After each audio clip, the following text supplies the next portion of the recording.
Hello everyone, welcome back to Yoga by Stephanie Mia. So today we're going to focus on front or parallel splits. This video is especially great if you're a beginner because we're going to have exercises you can do to prepare yourself, as well as a quick tutorial at the end how to safely enter and exit your front splits. So when you're ready, just hop into something comfy and we'll get started.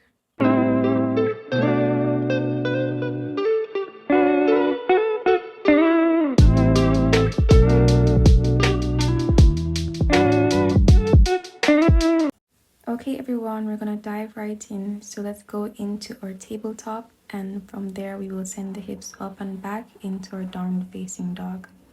From here you can start pedaling the legs from right to left, just warming up the body, getting ourselves in the frame of mind to enjoy the short, quick and easy practice.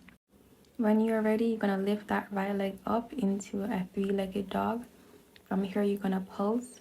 What this is doing is basically working the standing leg, lengthening the hamstring in the standing leg, as well as engaging the glutes and the hip flexors in the working leg.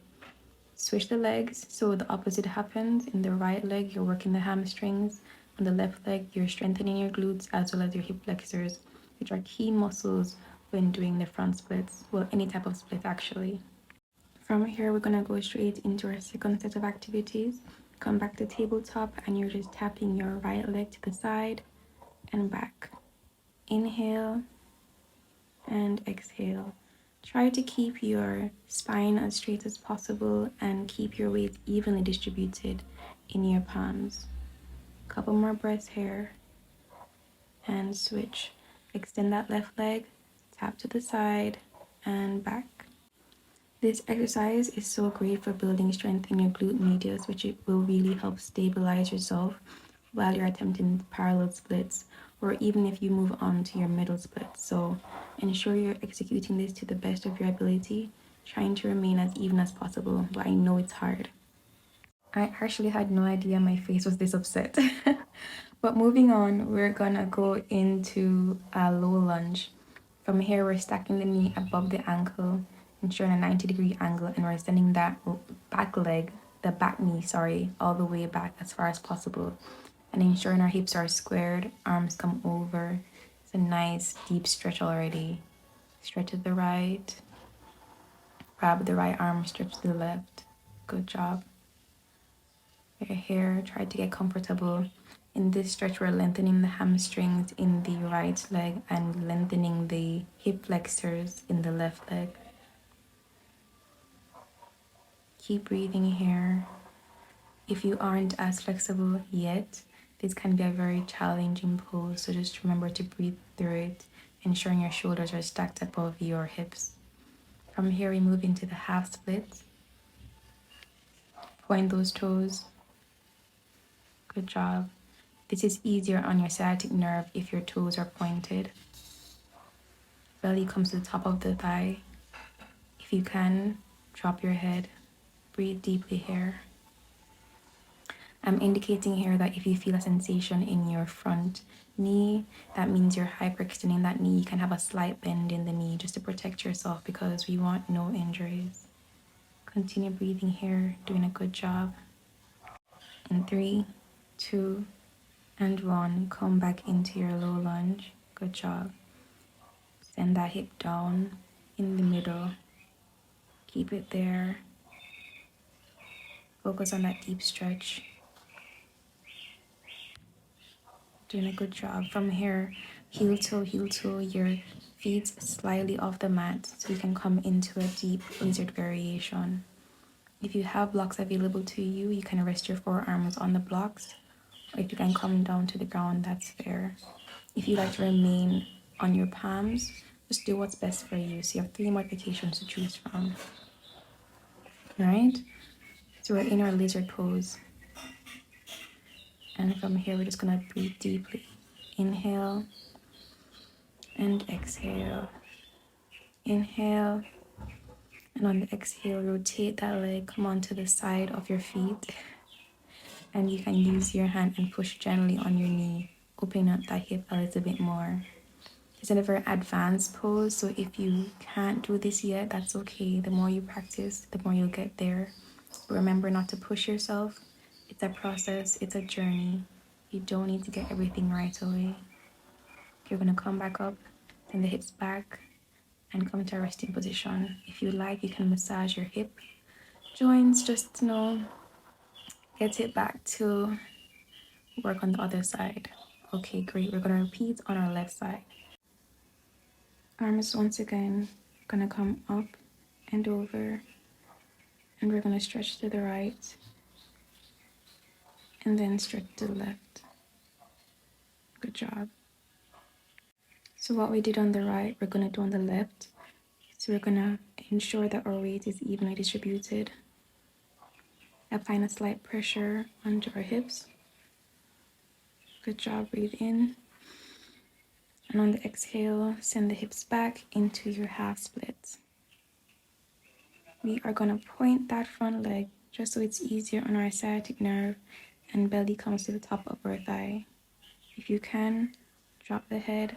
Try to relax in this pose. Once again, if you're feeling some strain underneath your knee, have a slight or micro bend in that front leg because you don't want to hyperextend that knee because that will just cause more damage than good. What you're focusing on stretching is that hamstring as well as that hip flexor, working on the sciatic nerve as well.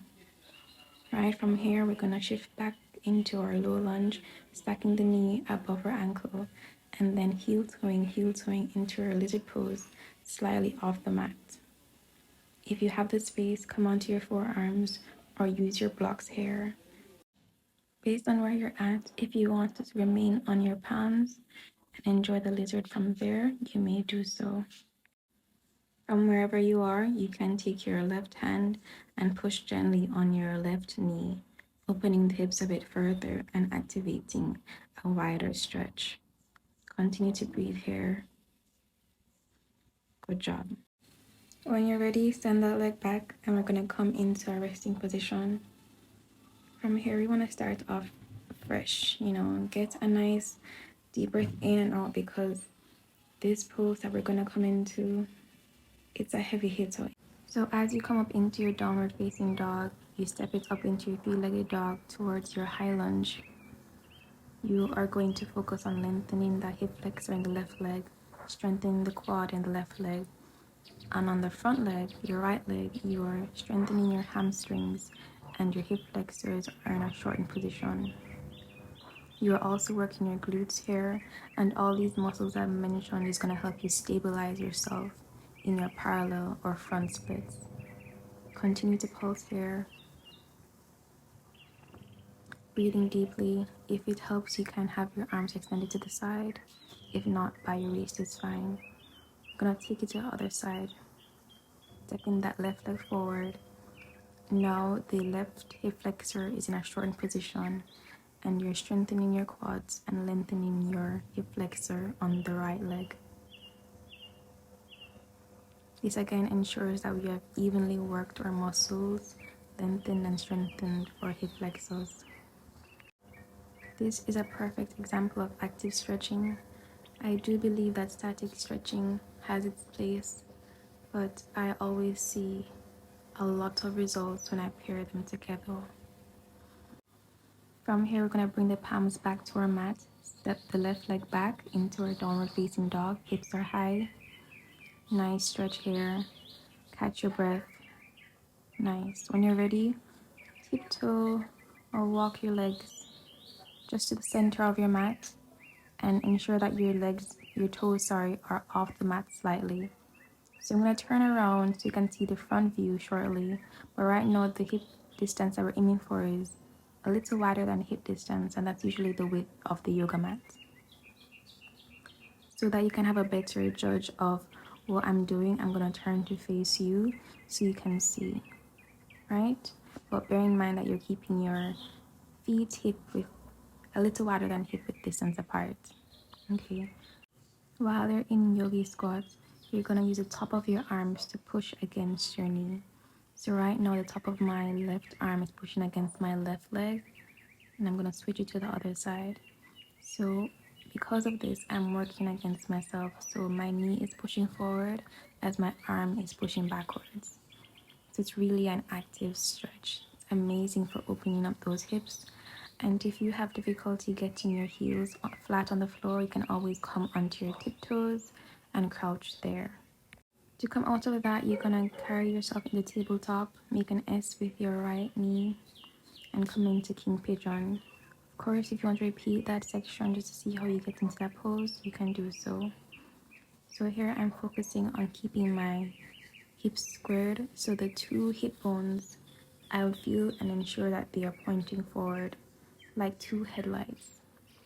And when you're ready, you're gonna switch that leg.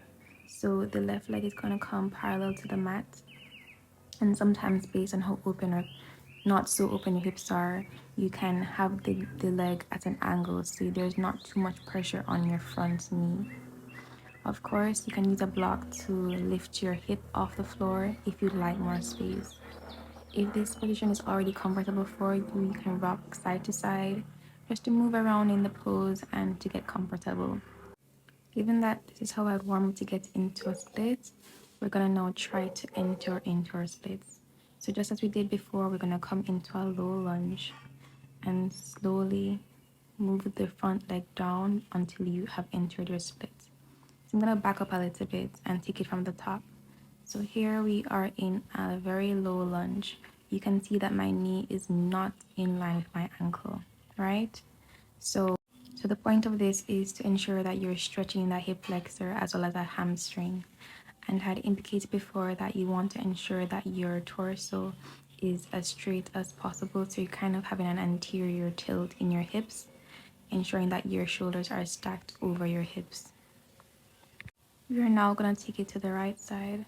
So we're starting in our low lunge, and slowly we're going to push our ankle until our knee is past our ankle, or no longer in line with our ankle, sorry. So this is how you would enter smoothly into your splits, but of course you're going to take it back because this is a tutorial for beginners. So you see that my ankle is way past my knee, and I'm really focusing on that stretch in my left hip flexor and lengthening my hamstrings, right? And because of the strengthening exercises that we did at the beginning of the practice, my knee is supported. And if you feel that you're having a hyperextension in your knee, always aim to have a micro bend. So I would suggest that we repeat this practice maybe twice because it's so short. Repeat it twice and then attempt the splits just to ensure that you have sufficiently warmed up your body and you can comfortably and safely enter into your splits. Now, I would suggest if you want to remain consistent, doing this routine 2 to 3 times per week would really be a great foundation to start. That being said, this video may have been a bit fast-paced, so if there's anything you want me to slow down with or further explain, leave a comment below and I'd be happy to help. Until next time, namaste.